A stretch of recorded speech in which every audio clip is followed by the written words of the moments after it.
হুজুররাই ঠিক নাই, আমরা আর কি ঠিক হব। চায়ের দোকানে অনেকগুলো লোক আড্ডা দিচ্ছে। একজন মাওলানা সাহেব চা খেতে এসেছেন।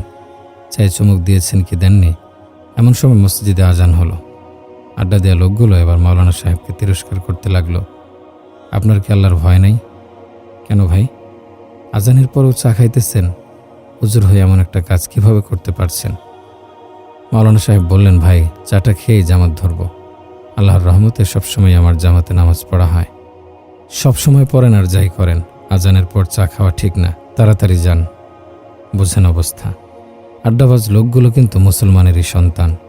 নামাজ কিন্তু তাদের ওপরও ফরজ ছিল, অথচ নিজেরা যে ফরজ ছেড়ে দিয়ে গুনাহগার হচ্ছে এ নিয়ে কোনো মাথা ব্যথা নেই। অন্যজন কেন আজানের সময় চা খাচ্ছে, এটাই যেন মাথা ব্যথার কারণ হয়ে দাঁড়িয়েছে। কেউ কেউ এই বলে দায় এড়ানোর চেষ্টা করে, হুজুররাই ঠিক নাই, আমরা আর কি ঠিক হব। প্রিয় ভাই, আপনার কাঁধে তো আর হুজুরদের পাপের শাস্তি চাপিয়ে দেওয়া হচ্ছে না। হুজুররা আপনারটা খাচ্ছেও না, তাদের রিজিকেরটাই তারা খাচ্ছে। তো আপনি কেন তাদের নিয়ে টেনশন করছেন? আপনি বরং আপনার নিজের পরিণতি নিয়ে ভাবুন। ইবাদতের সব দায় হুজুরদের ওপর চাপিয়ে দিয়ে যে পার পেতে চাচ্ছেন, আদৌ কি এতে পার পাওয়ার সুযোগ আছে? কখনোই না। আপনার হিসাব আপনাকেই দিতে হবে। খিদে লেগেছে আপনার, হুজুররা খেয়ে দিলে তো আর হচ্ছে না। আপনার খাবার আপনাকেই খেতে হবে। প্রচণ্ড গরমে হাঁসফাঁস করছেন আপনি, হুজুরা বাতাস খেলে তো আর আপনার শরীর শীতল হবে না। আপনার বাতাস আপনাকেই খেতে হবে। নামাজ পড়া কোনো মৌলভী মাওলানার হুকুম না। গুনাহ থেকে বাঁচো, পুণ্যে পরিবর্তন হও, এটাও কোনো পীর বুজুর্গের নির্দেশ না। এগুলো আল্লাহ তাআলার নির্দেশ। অতএব আল্লাহর নির্দেশ মানার ক্ষেত্রে হুজুরকে টেনে এনে বিশেষ কোনো লাভ হবে কি? কখনোই না। হুজুর না মানলে হুজুরের ক্ষতি, আপনি না মানলে আপনার ক্ষতি।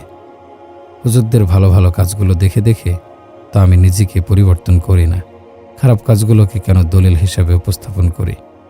প্রিয় ভাই, কোনো অজুহাতেই কাজ হবে না। আপনার বিবেক ভালো করেই জানে আপনি ভালো করছেন না মন্দ করছেন।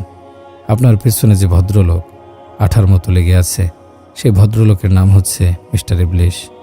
ইবলিশের কথা আমলে নিলেন তো মরলেন। ধোকার মধ্যে রেখে সে আপনাকে শেষ নিঃশ্বাস পর্যন্ত নিয়ে যাবে এবং এতেই তার কেল্লা ফতে। শুধু কেল্লা কেন, আপনার কল্লাটাও সে জয় করে নিল।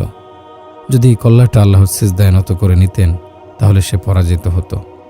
খেলোয়াড় যখন সব প্লেয়ারকে কাটিয়ে গোলবারে বল ঢুকিয়ে দেয়, গোলকিপারের যেমন বোকার মতন তাকিয়ে থাকা ছাড়া আর কিছু করার থাকে না, নাম ধরে ইবলিশের কথায় চললে অন্তিম সময়ে আপনার আমার অবস্থা এমনই হবে।